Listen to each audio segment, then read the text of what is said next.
estar con ustedes aquí. Siéntese si quiere, por favor, estoy cómodo.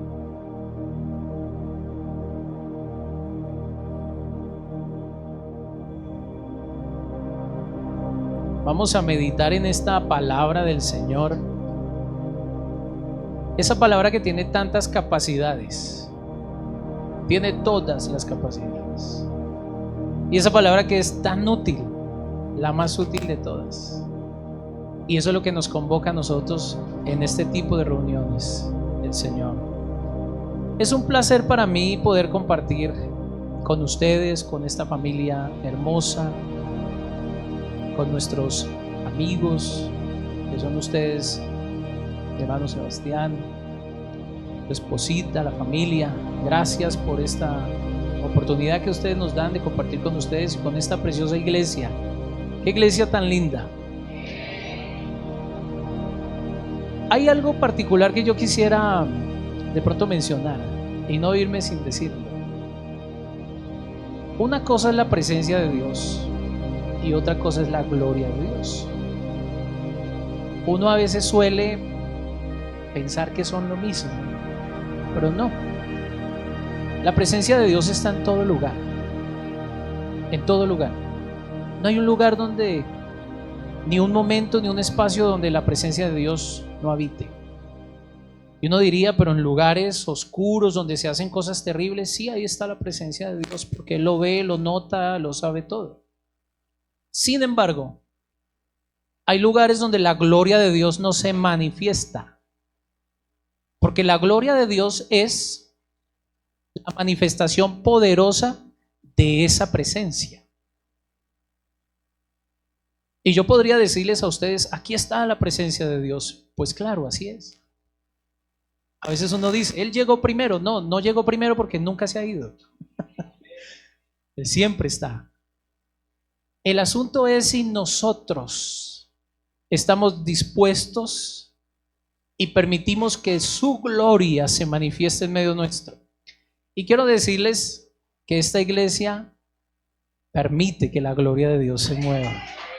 Porque se siente la gloria, la manifestación de la presencia de Dios, tocando vidas, usando a quienes se dejan usar. Y uno siente cosas extraordinarias que a veces no hay palabras cómo describirlas, pero definitivamente se siente la gloria de Dios. Así que no dejen perder eso, al contrario, avívenlo cada día más. Qué lindo poder llegar a un lugar donde no solo se canta, sino donde se adora, donde hay exaltación. Qué bueno poder sentir eso de la presencia de Dios en este lugar. Vamos a meditar en la palabra de Dios entonces. Sé que vienen en un periodo de una semana hablando alrededor del concepto de la mayordomía. Y cuando uno habla de mayordomía, realmente tiene uno que hablar que depende mucho de la mentalidad de las personas. Es decir, uno tiene diferentes ópticas desde donde ver, entender y vivir la mayordomía. Y hoy quisiera, a la luz de la Escritura, que nosotros aterricemos eso al día a día, a la vida cotidiana. Porque ciertamente aquí exaltamos y está entre nosotros el Dios que es capaz de absolutamente todo, que puede levantar muertos, que es el creador de absolutamente todos, pero también ese mismo Dios es el Dios del día a día, que se levanta contigo cada mañana a enfrentar la vida real, porque este es un Dios real de la vida real. No es misticismos, no son fábulas, no es mitología, es un Dios que está vivo y está contigo tal como lo prometió. En tus mejores días y Él celebra contigo, pero también está contigo en tus días más oscuros, en tus desiertos más difíciles. Ahí sigue estando Dios. Ese Dios quiere que tú y yo sepamos y aprendamos a ser buenos administradores.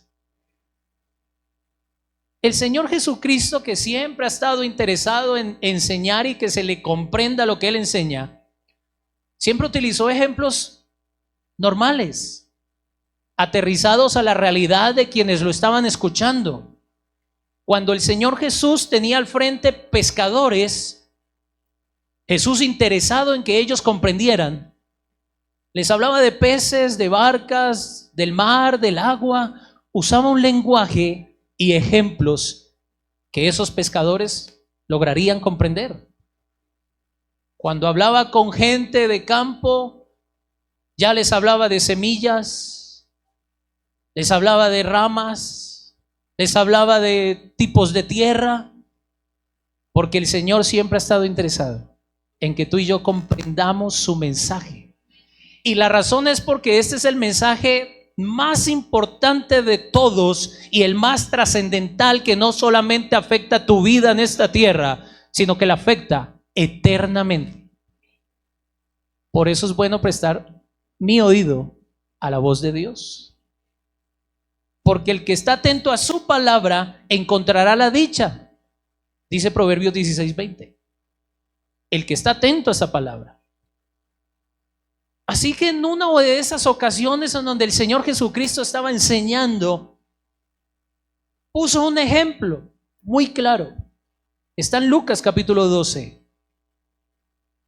El Señor empieza a contar una parábola. Y entonces les cuenta a quienes estaban allí, a partir del verso 16. Él habla, el Señor Jesús les está hablando de un terreno de un hombre rico.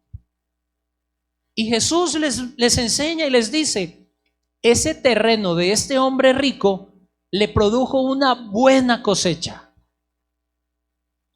Así que se puso a pensar este hombre rico, después de ver la gran cosecha y de empezar a disfrutar todo eso, este hombre rico se puso a pensar y se preguntaba y decía, ¿qué voy a hacer? Algunos se preguntan qué voy a hacer cuando no hay nada. Otros se preguntan qué voy a hacer cuando hay mucho. Y este hombre se hizo la pregunta, ¿qué voy a hacer? No tengo dónde almacenar mi cosecha. Vea qué problema que tenía este hombre. ¿Qué problema? ¿Qué voy a hacer? ¿Dónde voy a parquear tantos carros? ¿Dónde voy a almacenar mi cosecha?, se preguntó él. Por fin dijo, él llegó a una conclusión. Note que hasta aquí es una conversación de él con él mismo, porque esas conversaciones sí se dan, o no nos hablamos nosotros de forma constante. Por eso es bueno que evalúes cómo te hablas. ¿Cómo te hablas? Porque con quien más hablas toda tu vida es contigo mismo. Y este hombre hablaba con él. Quería llegar a alguna conclusión, saber qué hacer. Y por fin, dice el verso 18, dijo, ya sé lo que voy a hacer. Voy a derribar mis graneros y construiré otros más grandes, donde pueda almacenar todo mi grano y mis bienes. Hasta ahí parece una buena idea. Pero vamos a seguir leyendo lo que el Señor realmente quería enseñarles. Y diré, verso 19, alma mía, uno ve que todavía sigue hablando con él mismo. Alma mía, ya tienes bastantes cosas buenas guardadas para muchos años, así que descansa, come, bebe y goza la vida. Y ahí ya uno empieza a pensar, ¿será que ese pensamiento está bien? Pero sigamos leyendo lo que el Señor les estaba explicando. Pero Dios le dijo, mire, hasta el verso anterior, verso 19, este hombre rico hablaba consigo mismo y no tuvo en cuenta a Dios. Y yo le hago esta pregunta seria, una pregunta seria. ¿Quién cree que le había dado todo lo que ese hombre tenía? Pero había un gran problema. Su problema no era la escasez, tampoco era la abundancia. Su problema es que nunca tuvo en cuenta a Dios. A mí me encantan muchas palabras del apóstol Pablo, pero entre una de ellas él dijo: yo ya aprendí a vivir en la escasez, porque vivir en la escasez es una escuela que genera aprendizaje. Pero la abundancia también, y Pablo decía: ya aprendí a vivir en la escasez, pero aprendí también a vivir en la abundancia. Porque puede haber gente que no aprende cómo es vivir en la escasez y tampoco aprende cómo es vivir en la abundancia. Y la mejor manera de aprender bien es nunca sacar a Dios de la ecuación. Jamás sacar a Dios de la ecuación. Él es necesario y tiene que estar ahí. El hombre tenía de todo, ni siquiera sabía qué hacer con ello, pero parece que lo tenía todo, cuando en realidad le faltaba lo más importante. Aunque tenía todo, si no tenía a Dios, en realidad no tenía nada. Porque el mismo Pablo también dice: quien tiene a Cristo lo tiene todo. Y si tengo al Señor, estoy completo. Y el que está completo, ¿qué le falta? Nada, no le falta nada. Así que vayamos viendo que no depende tu plenitud, tu seguridad y tu tranquilidad de lo que haya o no en tu nevera. Jamás ha dependido de eso. Si crees que depende de eso, de un contrato, de un jefe, de una estabilidad, de un gobierno, entonces no has conocido quién es tu Padre, quién es tu proveedor, quién es tu Señor, quién es tu Rey, quién es tu ayudador, quién es tu pan, quién es tu agua, quién es la puerta, quién es el todo en todos y para todos, el Señor. Así que cuando Dios se mete en este monólogo que él está teniendo, en esta conversación consigo mismo, Dios se mete a darle una lección. Dios interrumpe la conversación y le dice, pero Dios le dijo, verso 20, necio. Y tengo que detenerme ahí. Perdóneme que no avance, pero tengo que detenerme ahí. Uno diría, pero este hombre aparentemente no es necio, es inteligente, es hábil, es diestro, es un gran empresario, se nota que sabe administrar. Necio. La gente alrededor le diría, wow, qué inteligente eres, qué hábil, le diría a la gente alrededor, como hoy se le dice a muchos. Pero no importa que la gente te llame inteligente o que tú mismo te lo digas, siempre depende de lo que Dios diga. Y si Dios a alguien así le dice necio, es porque lo es. Un necio es un insensato. Son los sinónimos que se utilizan en la Biblia. Y un insensato realmente traduce al español a alguien sin sesos. Aquí tenemos sesos. Sí, insensato es sin sesos. Y tú puedes tener posición, dinero, una apariencia, autoridad, habilidades administrativas, cartones pegados en la pared. La gente puede decirte doctor, pero si tú no tienes a Dios, eres un necio. Dice la Biblia, no lo dice Diego Sierra. La Escritura le llama necio porque Dios le llama necio. En cambio, la gente más inteligente es la que, aunque no tenga colegiaturas, aunque no tenga títulos, aunque no tenga una posición, nadie lo note y nadie le diga doctor, pero Cristo es la prioridad en su vida, eres el más inteligente, sabio, lo eres según Dios. Y tengo que preguntar, ¿qué opinión para ti es la más importante? ¿Cierto? Y así deberíamos vivir. Si la opinión más importante es la de Dios para mí, yo debo vivir en consecuencia a eso. Mis actos, mis decisiones, todo lo que hago tiene que concordar, estar de acuerdo con mis pensamientos, con mis principios y entender que todo es de mi Cristo, por Él y para Él, y a Él sea siempre la gloria. Siempre. Así que el Señor le dice, necio, esta misma noche te van a reclamar la vida, ¿y quién se quedará con lo que has acumulado?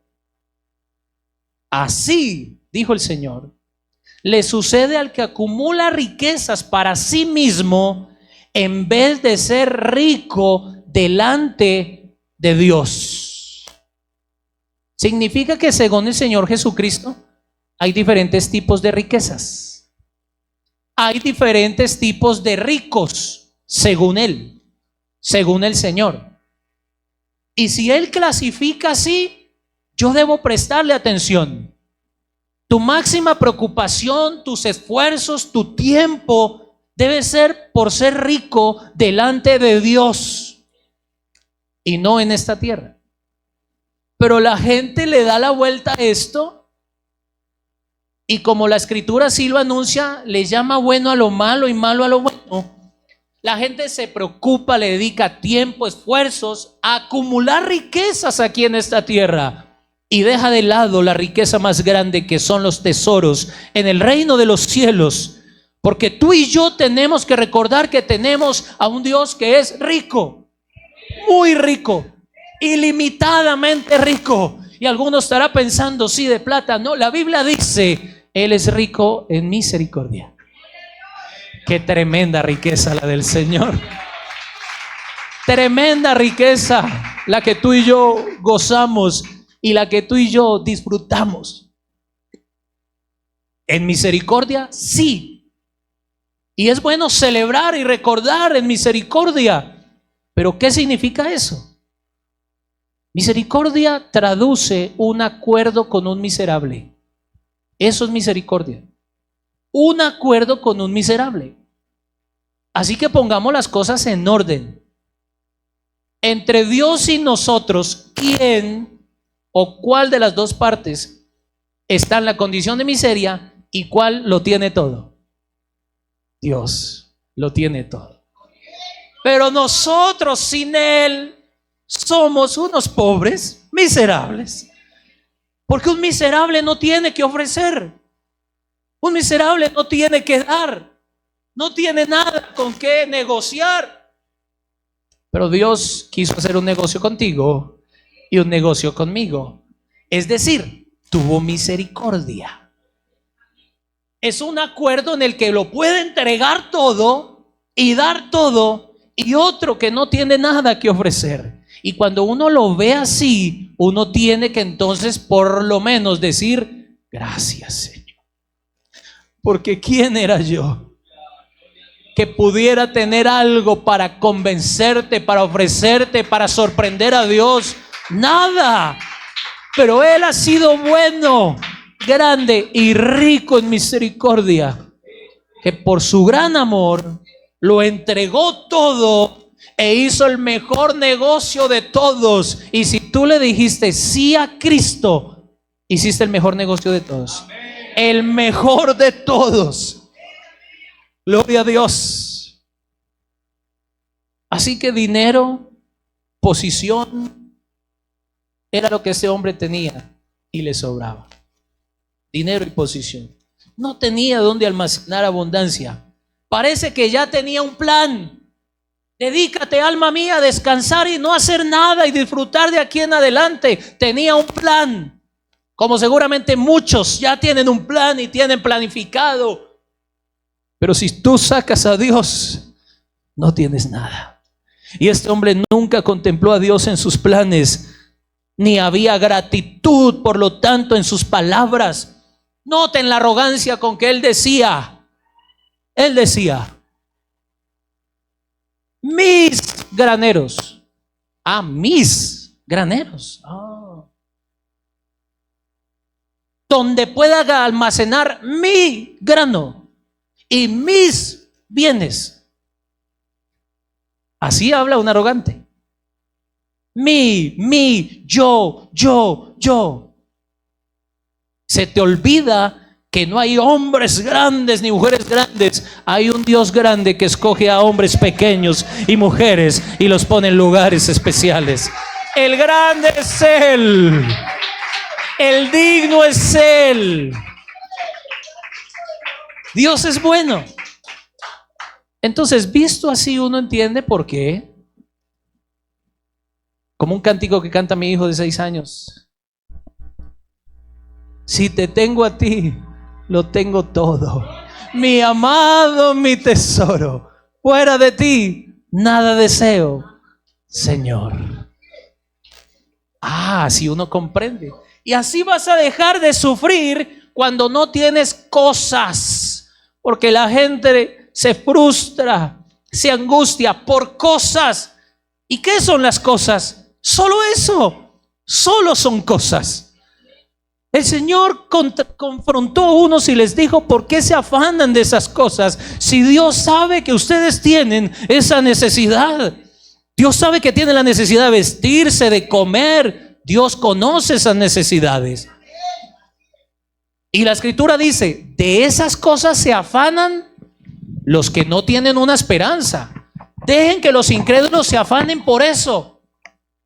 Pero los que tenemos a Cristo, esas cosas no nos afanan, esas cosas no nos preocupan. Y si hay algo que de pronto va a empezar a preocuparnos, tú y yo tenemos en dónde descansar, tú y yo tenemos a quién acudir, tú y yo tenemos en dónde inclinarnos y decir: Señor, estoy mal.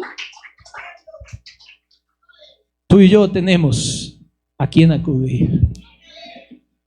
Amén. Exacto, el que lo tiene todo. Así que esto definitivamente, la mayordomía, se trata de un tema de mentalidad. Es nunca olvidar quién es Él y quién soy yo. Me encantan las palabras del salmista en el Salmo 100. Él aterriza: ¿quién es Él y quién soy yo? Tú eres Dios. Tú nos hiciste a nosotros y no nosotros a nosotros mismos. ¿Te das cuenta? Él pone las cosas en orden, en perspectiva, como son las cosas en realidad. Dios no necesita de nosotros. Que nos ama es distinto, con un amor eterno.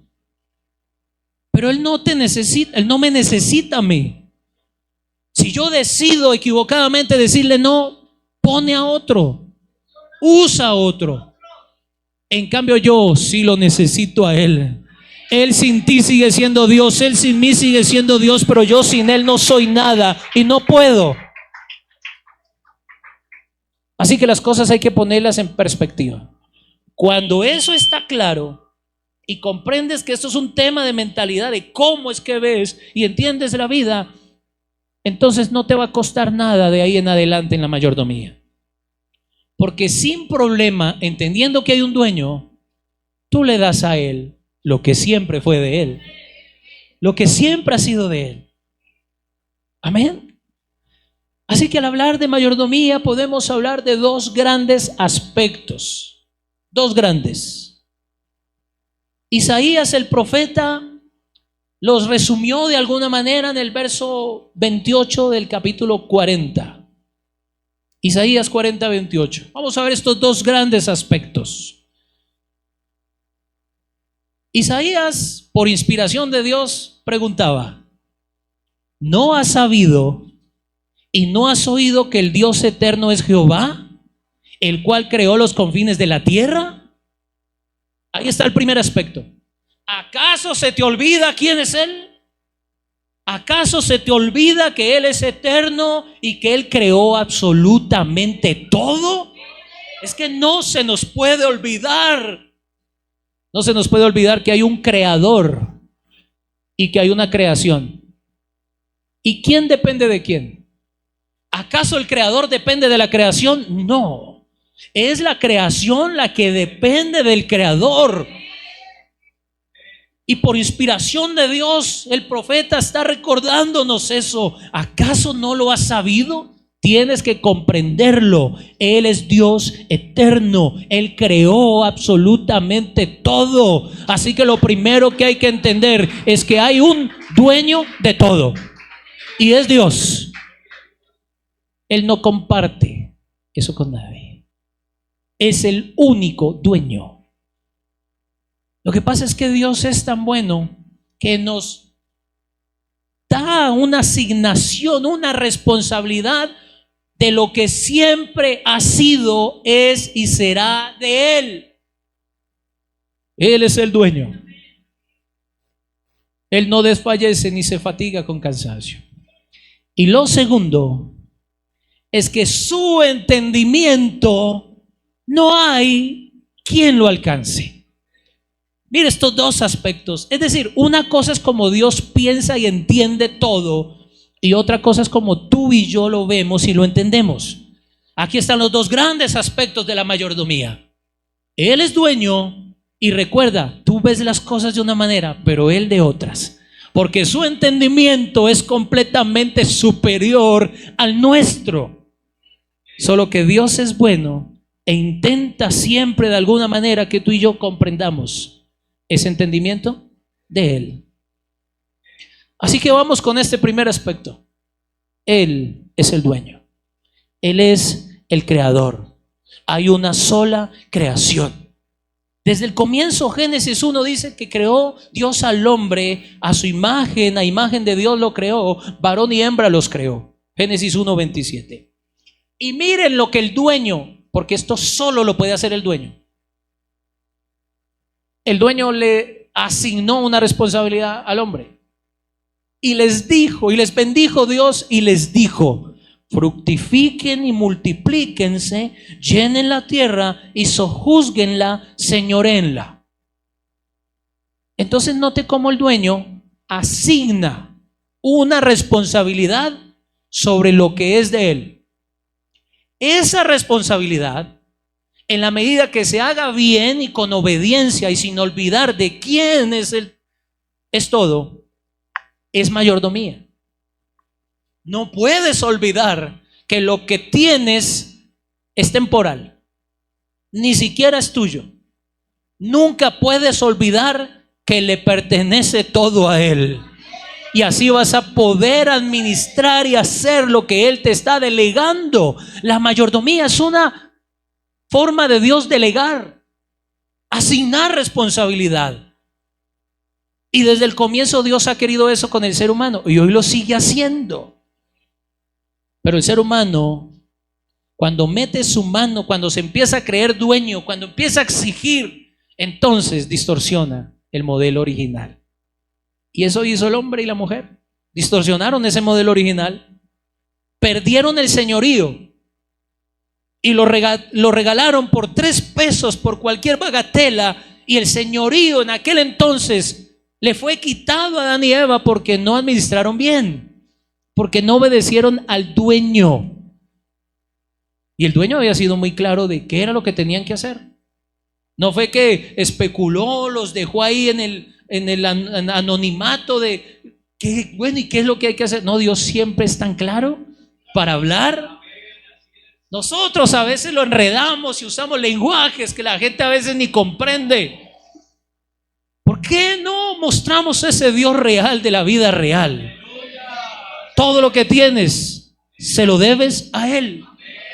Así que para el que dice, es mi vida y hago con ella lo que quiero, perdóname, pero no es verdad. Si es Dios quien alarga tus días en esta tierra y es Él el que decide cuándo dejas de respirar. No es tu vida. Te fue asignada para que tú la administres bien. A mí solían decirme en la iglesia, bueno, en el pueblo donde estamos administrando por la gracia del Señor: pastor, este domingo lo acompaño. Yo decía, suena lindo, pero no me acompañes. No, y se los he dicho con cariño. Yo no necesito que tú me acompañes a culto. Pongamos las cosas en perspectiva. Tú necesitas de Dios. Mi compañía es Jesucristo, y si Él es mi compañía, no necesito otra compañía. Gracias por tu linda intención de acompañarme a culto. No, ven, juntos adoremos al mismo Señor, porque tú y yo lo necesitamos a Él. Entonces no son las migajas de mi tiempo. Si me queda tiempo, pastor, voy a mirar a ver. No, el Señor no entregó algo. El Señor no se entregó parcialmente. El Señor lo entregó todo, absolutamente todo por ti. ¿Qué le vas a dar? Lo que te sobra. Ahí no están las cosas funcionando. Todo se lo debo a Él, ¿o no? Él es el dueño. La Biblia muestra un creador. Y si es creador, miren una cosa, también es sustentador. Crea y sustenta. Es que es tan sencillo de comprender que cuando tú no sabes qué hacer con tu sustento, que parece que se complicó, pues ve a tu creador. ¿A dónde más vas a ir? ¿A quién más vas a acudir? ¿A quién vas a llamar? ¿A qué empresa vas a solicitar? ¿Qué presidente vas a esperar? No, ve directamente a tu creador. Tu creador te sostiene, responde por ti, sabe lo que necesitas, sabe realmente lo que a ti te conviene. Acude directamente a tu creador, a tu dueño, a tu papá. Él como dueño tiene la potestad de asignar y delegar un administrador, y lo hizo con el ser humano y hoy todavía lo sigue haciendo. Te da una vida para que administres, para que durante esos años que Dios te da en esta tierra, tú logres tomar la única decisión que debes tomar para que tú garantices tu eternidad con Él, porque Él ya hizo lo que tenía que hacer.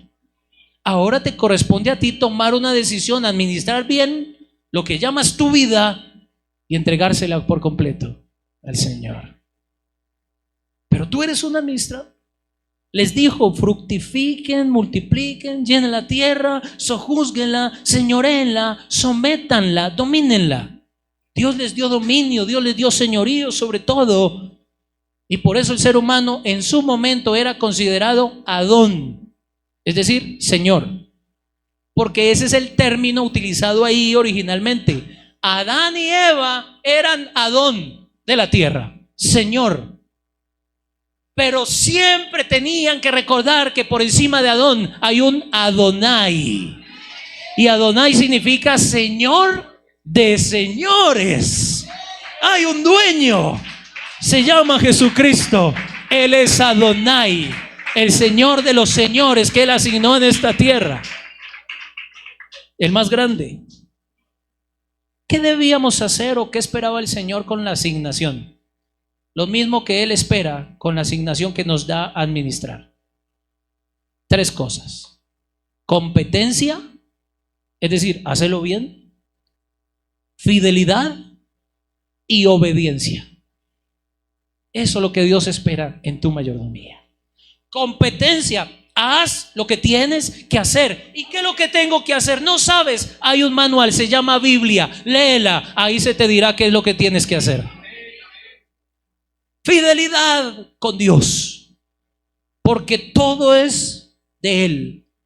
Y obediencia, y si la Biblia te dice que hagas algo, tú obedeces sin cuestionar, porque es Dios, porque es tu Adonai, porque es tu creador y es tu sustentador. Y si el Señor te pide algo, tú le dices: sí, Señor, ya inmediatamente voy y lo hago, porque esto que me has dado y lo que tú me estás pidiendo, me lo estás pidiendo como dueño. Es como dueño. Y cuando un dueño pide, pues el empleado obedece. Es muy sencilla la mayordomía: competencia, fidelidad y obediencia. Cuando tú tienes claro este primer aspecto, no solo les asignó esta responsabilidad, sino que el Señor tomó al hombre en el Edén, lo puso para que cultivara y cuidara. Cultivar y cuidar. Tienes que cuidar lo que recibes de Dios. No puedes desperdiciar lo que Dios te da, ni tu vida, ni tu salud, ni tu familia, ni tus hijos, ni la economía que el Señor te da, ni el sustento de cada día. Tú no puedes desperdiciarlo. Tú tienes que administrarlo, que es diferente. Tienes que cuidarlo con competencia, fidelidad y obediencia. Cuídalo. Cuida todo lo que el Señor te da todos los días. Así que cuando alguien no cumple con estas cosas, le pasa lo que le pasó a Adán y Eva. Los privilegios le son quitados. Ah, ¿no administraste bien? Bueno, venga para acá. Este rico decía, según Jesús, voy a vivir sabroso y me voy a gastar todo lo que tengo. Y Dios dijo, pues no, porque hasta hoy vives y eso que tú dices que es tuyo se le va a repartir a otro. Así que cuidado con eso de es que esto es mío. ¿Cómo así que me toca soltar y dar? Cuidado, porque el que te lo pide es el dueño. Y por querer retener, realmente lo que estás haciendo es cerrando la llave de la provisión del que provee, del que da, del que es el dueño de absolutamente todo. Y ese es el Señor. Pero siempre se trata de perspectiva. ¿Lo notan? Es que todo depende desde la óptica que yo lo veo. El orgulloso, el altivo dice es mío y claro que no quiere dar. El que cree que es suyo, que se lo ganó, pues claro que va a decir, ¿y cómo por qué? A ver, explíqueme. No, ¿por qué? Todo se trata de óptica. Hay un dueño y ya. Cuando Él habló, fueron creados todo lo que nosotros hoy vemos. Cuando Él dijo, todo obedeció. Es increíble que Él se paró en una barquita de madera y ordenó al viento, detente. Y el viento se detuvo y como resultado las olas también. ¿Y cómo es que algo que no tiene oídos ni inteligencia obedece y tú y yo no lo hacemos? Cuestionamos, preguntamos, decimos no, esto es mío. No todo es de mi Cristo, por Él y para Él. Así que hay varios aspectos para cuidar. Hay varias cosas que el Señor te dio, te asignó para que tú administraras bien tu vida, también tu cuerpo, tu mente, tus emociones. Todo el Señor te lo ha dado para que tú administres, para que tú lo cuides. En Marcos capítulo 12 dice la palabra del Señor que unos hombres vinieron y se le acercaron. Uno de los maestros de la ley se le acercó al Señor discutiendo, en ese ánimo de discutir, y le dijo, Señor, ¿cuál es el mandamiento más importante de todos? Y el Señor le respondió, el más importante es Marcos 12:29. Oye Israel, el Señor nuestro Dios, el Señor uno es, contestó Jesús, pero siguió diciendo, ama al Señor tu Dios con todo tu corazón, con toda tu alma, con toda tu mente y con todas tus fuerzas. Significa que a Dios le das todo tu ser, todo, no es algo. Aplaude al Señor, glorifícale. Porque solo adora el que entiende que Él es digno de adoración. Gloria a Dios. Así que Él pidió amarlo con todo el corazón, con todo el entendimiento y con todas las fuerzas. Corazón, entendimiento y fuerzas, con todo. Que si no es porque tú tienes, que te fue dado por Dios, un corazón, un entendimiento y unas fuerzas, no podrías tener nada de todo lo demás. Lo que se necesita para tener todo lo que nosotros tenemos, Dios lo dio. Corazón, entendimiento y fuerzas. ¿Sigues de pie? Por Él. ¿Sigues respirando? Por Él. ¿Trabajas? ¿Tienes una habilidad? ¿Eres el más diestro en eso? Por Él. Hay 10 panaderías en la cuadra y solo en la tuya se llena a cierta hora. Por Él. Es gracia, es misericordia, es favor de Dios. Definitivamente es por Él. Así que tú tienes que saber administrar con todo tu ser. Si administras tu cuerpo, entonces huyes de toda inmoralidad, decía Pablo a los Corintios en la primera carta. Si cuidas tu cuerpo, entonces no estás ignorando que tu cuerpo es templo del Espíritu Santo y que Él habita en ti, entonces lo administras y lo cuidas. Si cuidas tu entendimiento y tu mente, entonces entenderás que también con la mente se puede adulterar y cuidarás esa mente y esos pensamientos. Si eres administrador de esa mente, entonces no le das basura a tu cabeza en una pantalla fría de celular, sino que lo llenas del mejor alimento de todos, y es este maná del cielo que Dios envía a su tiempo. Llenas tu mente de lo que realmente se necesita. Si eres buen administrador, administras tus emociones y dejas que Dios tenga el control. Porque si alguien en sus emociones afirma yo amo a Dios, pero odia a su hermano, está administrando mal sus emociones. Y es un mentiroso además. Pues el que no ama a su hermano, a quien ha visto, no puede amar a Dios, a quien no ve. Y Él nos ha dado este mandamiento: el que ama a Dios, ame también a su hermano. Tú no puedes decir, no, yo soy buen administrador porque yo deposito el sobre allá cada 30 días. Pero si no perdonas, si tú guardas rencor, si buscas la caída del otro, si confabulas en contra de tu hermano, entonces estás siendo un mal administrador de lo que Dios te da. El Señor dijo: ¿quieres hablar de alguien? Habla de mí. ¿Quieres tener un nombre en tus labios? Tienes el nombre más grande de todos, que es Jesucristo. Por eso, saca de tus labios el nombre de tu hermano y de tu hermana. ¿Quieres hablar de alguien? Habla de Jesucristo, el que tiene todas las virtudes. Todas las virtudes. Jesús, para eso nos sacó el Señor de las tinieblas a su luz admirable. Eso es administrar la vida que el Señor nos ha dado. El cuerpo, la mente, las emociones. No podemos, hermanos, malinterpretar las cosas. El Señor contaba a través de sus palabras, Lucas 18 lo registra, acerca de dos hombres que subieron al templo a orar. Y uno diría, qué espirituales estos dos. Fueron a lo que tenían que ir, a orar. Uno era fariseo y el otro era un recaudador de impuestos.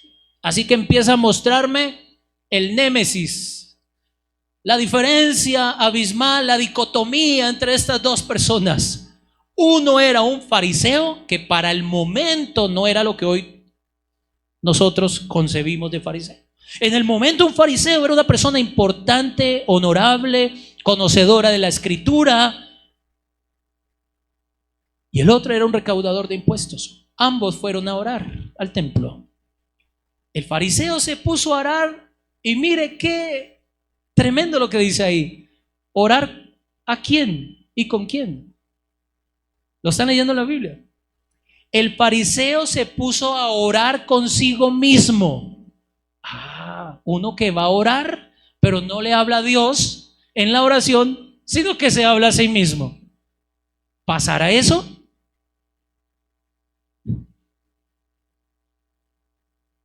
El fariseo se puso a orar consigo mismo. Lucas 18:11 dice: oh Dios, decía, te doy gracias porque no soy como otros hombres, ladrones, malhechores, adúlteros, ni mucho menos como este recaudador de impuestos. O sea, el otro que entró a orar. Y mire lo que empieza a ostentar este religioso. Ayuno 2 veces a la semana. Oh, qué espiritual. No solo viene al templo a orar, no solamente ayuna 2 veces a la semana, sino que doy la 10ª parte de todo lo que recibo. Ah, qué bien, felicitaciones.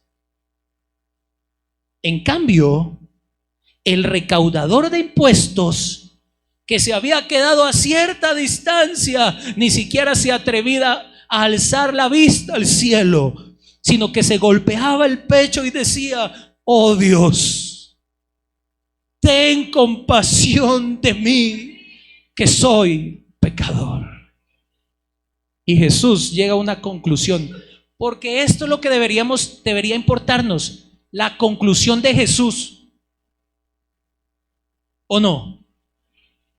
La conclusión de Jesús fue: les digo que este, es decir, el recaudador que decía soy pecador, ten misericordia, y no aquel, el religioso, volvió a su casa justificado ante Dios.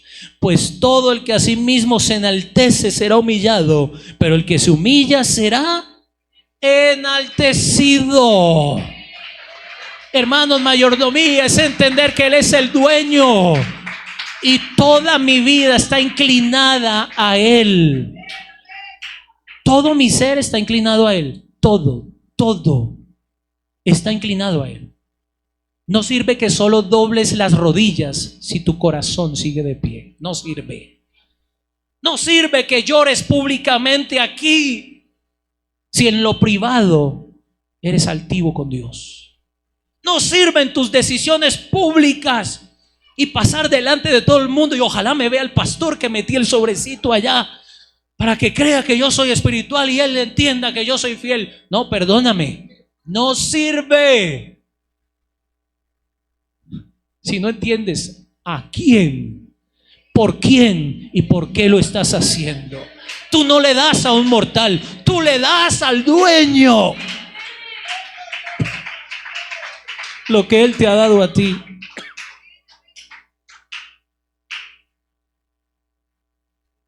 Pero todo es un tema de perspectiva. La gente que no entiende que hay uno más grande y es el único más grande, siempre encontrará razones para no hacer lo que tiene que hacer, para argumentar sus excusas. ¿Qué otra cosa hemos recibido de Dios y cómo la administramos? Sería la pregunta.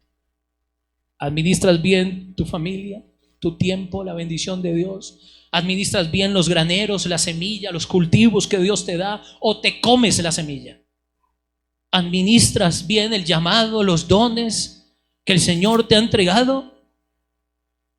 Y quiero ir rápidamente al segundo aspecto porque les dije que eran dos.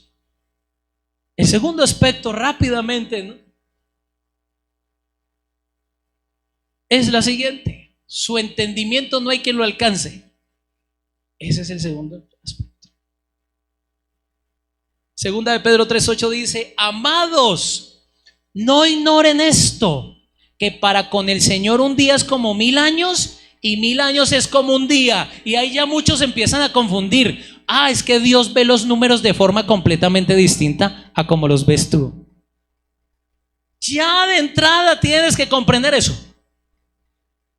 Él ve de forma distinta los números del tiempo, de los días, de las semillas, de los recursos, de los graneros, de las horas de tu vida. Todo lo ve de forma distinta. Y permítame hacerle una pregunta infantil. ¿Tú crees que su óptica es la equivocada o la tuya es la equivocada? Es la nuestra, hermanos. Es nuestra óptica la que necesita ser corregida, no la de Dios. Lo que Dios dice está bien dicho. Lo que a veces está es mal interpretado. Y eso es diferente. Pero también Pablo le decía a los Corintios en el capítulo 1, verso 18: esta palabra, la de la cruz, es locura para los que se pierden, pero a los que se salvan, a nosotros es poder de Dios. Pues está escrito: destruiré la sabiduría de los sabios. Es distinta a la sabiduría. Y desecharé el entendimiento de los entendidos. ¿Dónde está el sabio? ¿Dónde está el escriba? ¿Dónde está el disputador de este siglo? ¿No ha enloquecido Dios la sabiduría del mundo? Porque Dios enloquece la sabiduría del mundo. Es que para Él un día es como 1000 años y 1000 años es como un día. Porque Él enloquece la sabiduría del mundo. Es que Él puede decir: voy a multiplicar por 0 y me va a dar mucho. Porque Él multiplica las fuerzas al que no tiene ningunas. Él multiplica por 0 y le da una cifra muy alta. Pero intenta con la sabiduría humana multiplicar por 0 a ver cuánto te da. Tú multiplicas 2 por 0 y te da 0. No, pastor, es que 2 es muy poquito. Ok, entonces multiplica 200 millones por 0. ¿Cuánto te da? 0. Ahí está la sabiduría humana, se acabó. Apague y vámonos, dijo alguien. Pero nosotros no vivimos por nuestra sabiduría, vivimos por la sabiduría del más grande, de ese entendimiento que enloquece a los sabios de esta tierra, porque su sabiduría enloquece la sabiduría de los hombres. Él puede decir: pues señores, a mí me place y se me da la bendita voluntad que 2 más 5 es 5,000 y punto. ¿Y quién dijo que no? Si yo soy Dios. Tú no puedes sumar como suma Dios. No puedes multiplicar como multiplica Dios. Es absurdo, es una necedad intentar hacerlo. No puedes restar como Dios resta. No, no puedes. Aunque intentes, aunque seas el más diestro administrador, aunque seas el presidente de la iglesia pentecostal, tú no puedes sumar, multiplicar, dividir o restar como lo hace Dios. Él lo hace completamente diferente, porque las matemáticas de Dios son diferentes. Porque su entendimiento no hay quien lo alcance. Suma nos da aún más allá de nuestras expectativas. Así que sí, Él suma. Siempre va más allá de nuestras expectativas. Lo que tú pidas se quedó corto, porque mira a quién se lo estás pidiendo. Pastor, pero pedirle a Dios, no, qué vergüenza. No, no, tranquilo, pide. Él fue el que dijo: pedid y se os dará. Pida. A mí me emociona cuando entro a un lugar bonito, grande. En estos días me pasó una despedida de pastor. ¡Wow! ¡Qué restaurante! Íbamos con alguien que tenía pues ciertas comodidades y dijo: pidan. Porque yo ya estaba haciendo cuentas. Yo miro el menú, la carta, y me voy al lado derecho del menú. Sí. Pero cuando uno está con uno que es dueño de todo, cuando está al lado de él y dice pida, pues yo pido. Yo pido. Así que pídele. Él es el que ofrece. Pide. ¿Quién puede pedir con libertad y recibir con libertad? El que entendió el primer aspecto. Si no, solo se queda en una solicitud. Y tú estás viendo a Dios como no es, con interés. Por eso la cláusula de la Biblia no solo pide y se te dará, sino que la Biblia dice: algunos piden, pero no reciben, porque piden mal. Ahí está el problema. Todo es de perspectiva, es de óptica. Pides mal. Tienes una mala intención. No comprende las cosas como son. Tienes que entender que hay un dueño, hay un administrador que somos nosotros, hay un creador, hay una creación. Señor, dame sabiduría. No la de esta tierra, porque no me sirve. Necesito tu sabiduría, Señor. Esa sabiduría. Que si Dios suma distinto, claro, porque Él da esfuerzo alcanzado. Es decir, te suma fuerzas cuando no las tiene. Él resta, sí, pero resta distinto a como tú y yo restamos. Porque el Señor quita, resta lo que no nos conviene, lo que no nos sirve, lo que te estorba, lo quita. Así que, Señor, resta, quita lo que no me conviene, lo que no sirve. Si confesamos nuestros pecados, Él es fiel y justo para perdonar nuestros pecados y limpiarnos de toda maldad. Dios resta, claro que resta. Él quita, Él limpia lo que sobra, la suciedad, el pecado. Las matemáticas de Dios son extraordinarias. ¿Será que Dios multiplica? Claro. Porque Él da, no solo suma dando fuerzas al cansado, sino que multiplica las fuerzas al que no tiene ningunas. Isaías 40:28. Divide el Señor también. Nuestra vida fue dividida en dos: antes de Cristo y después de Cristo. ¿Y quién está de acuerdo conmigo en eso? Alguien que diga: sí, mi vida antes de Él era una, Él vino y dividió mi vida en dos, y ahora sí tengo vida. Es completamente diferente. Él divide.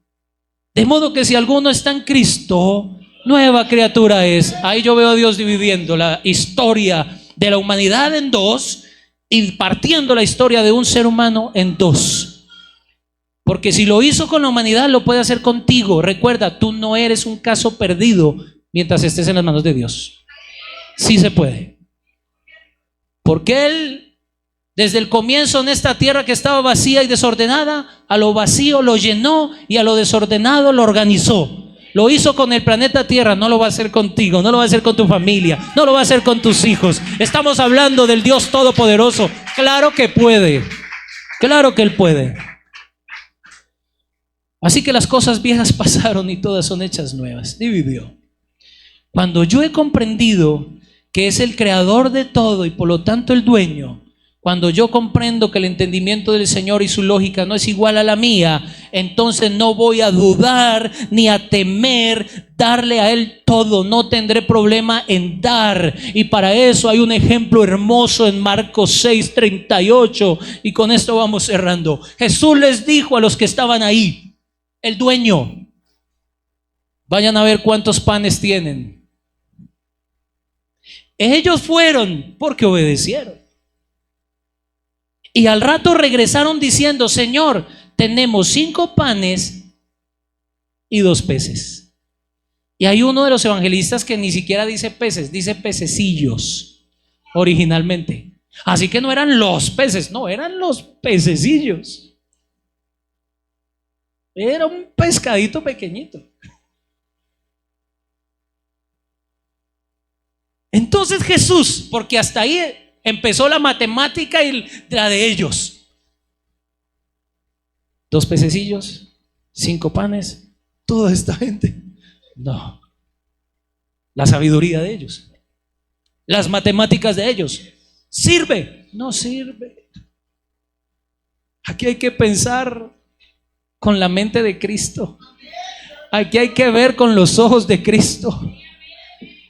Y si hay algo que tú le quieres pedir al Señor, deberías pedirle: Señor, dame entendimiento para comprender todo esto y vivir en consecuencia de este entendimiento. Así que Jesús les muestra sus matemáticas.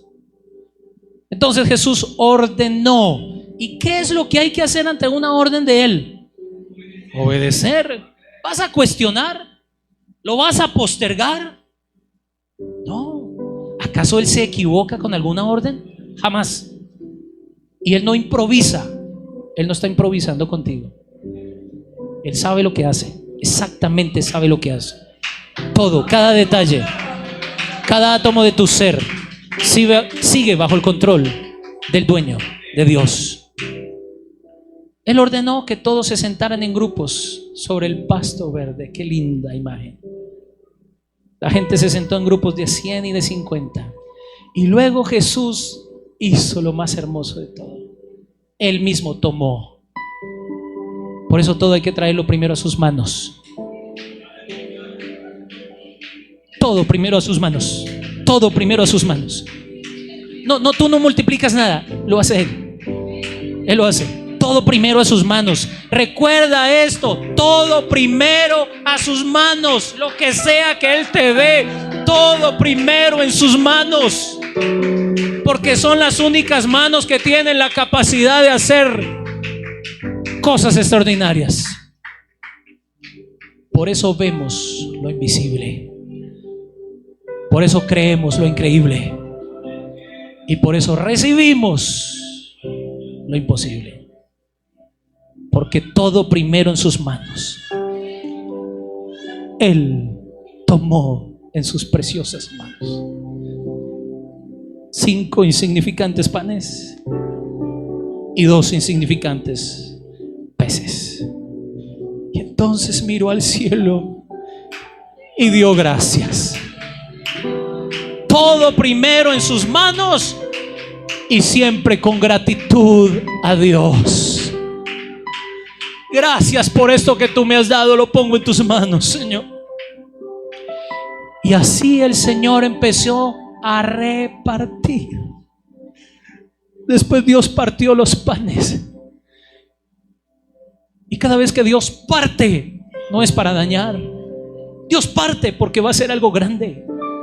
Si tú te sientes que está siendo partido, es porque Dios está haciendo algo mucho más grande. Dios no te está enterrando, Dios te está sembrando, que es diferente. Es diferente porque estás en las manos de Dios, del dueño. Él partió los panes y los dio a los discípulos para que hicieran una cosa, para que dieran. Y aquí hay un principio hermoso. Estos hombres recibieron de lo que el Señor ya estaba multiplicando. ¿Y qué hicieron? ¿Lo retuvieron? No. Por eso tú no puedes retener nada de lo que Dios te da. Tú tienes que empezar a repartir. Reparte, da. A mí me encanta ver este tipo de cosas. Miren qué hermoso. Y yo con sinceridad y con temor de Dios le digo, he estado en lugares con más gente y con menos cosas. No cierres tus manos, porque lo que tienes es porque Dios te lo ha dado para que repartas, para que des, para que compartas. Oh, se arraba.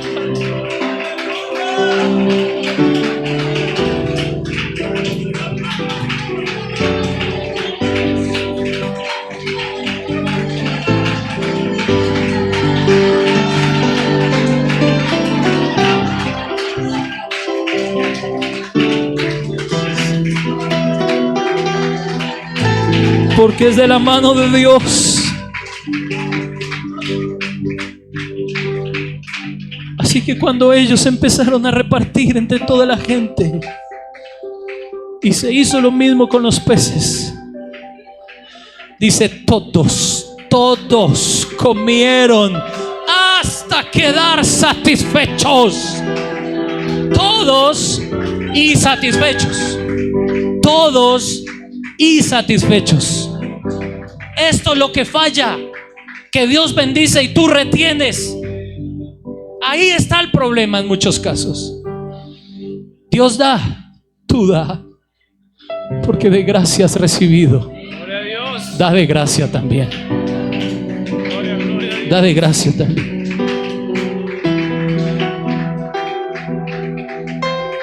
Y la Biblia dice que después de haber repartido, los discípulos llenaron 12 canastas con los pedazos de pan y pescado que sobraron.